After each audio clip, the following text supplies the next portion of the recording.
বিছানায় উপুর হয়ে ঘুমালে তিনটা ক্ষতি আপনার শরীরে হবেই।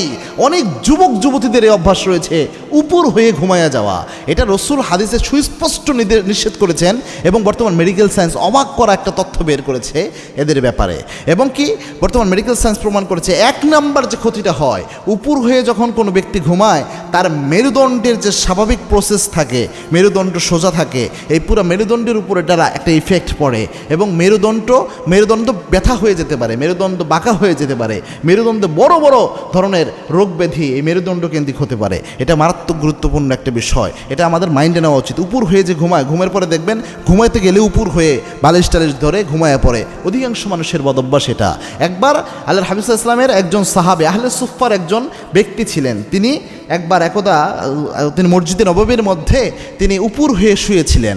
তিনি বলছেন, আমি যখন উপুর হয়ে শোয়া ছিলাম, তার নাম ইবনে তিহফা আল গিফারি, তিনি বলেন আমার বাবা বলেছেন, তিনি আহলে সুফফার অধিবাসী ছিলেন, তিনি একদিন উপুর হয়ে মসজিদে নববীতে শুয়েছিলেন। আল্লাহর হাবিব সাল্লাল্লাহু আলাইহি ওয়াসাল্লাম মসজিদে নববীতে ঢোকার পরে তার পায়ের মধ্যে আঘাত করলেন আস্তে করে। তিনি বলছেন যে আমি চোখ ঘুরাইয়া দেখি আমার কে যিনি আঘাত করেছেন তিনি আর কেউ নয়, তিনি হচ্ছেন রাহমাতাল লিল আলামিন। আল্লাহর হাবিব আমার পায়ে আস্তে করে আঘাত করলেন। আমি যখন উঠে তাকালাম, আল্লাহর হাবিব সাল্লাল্লাহু আলাইহি ওয়াসাল্লাম বললেন যে সাহাবী, তুমি এইভাবে কেন শুয়েছো, উপর হয়ে কেন শুয়েছো?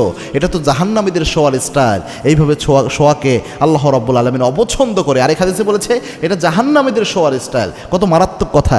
এজন্যে এইভাবে শোবেন না। প্রথম মেরুদণ্ডের উপর ইফেক্ট ফেলে। 2 নাম্বার হচ্ছে উপরে হয়ে ঘুমালে আপনার রক্তচাপ বেড়ে যেতে পারে। মেডিকেল সায়েন্স এটা প্রমাণ করেছে, এইভাবে ঘুমালে রক্তচাপ বেড়ে যায়, এটা হার্টের উপর ইফেক্ট ফেলে। নিয়মিত বছরকে বছর যারা উপর হয়ে ঘুমায় তাদের হার্টের রোগ হওয়ার মারাত্মক ঝুঁকি বেড়ে যায়। 3 নাম্বার হচ্ছে উপর হয়ে ঘুমালে যেটা হয়, আপনার পাকস্থলীর যে অ্যাসিড রয়েছে এই অ্যাসিড রিফ্ল্যাক্ট হতে পারে, এটা উপরে উঠে আসবে, যার কারণে আপনার অ্যাসিডিটি বেড়ে যেতে পারে। এজন্য এই 3টা ক্ষতিকারক দিক বর্তমান মেডিকেল সায়েন্স প্রমাণ করেছে।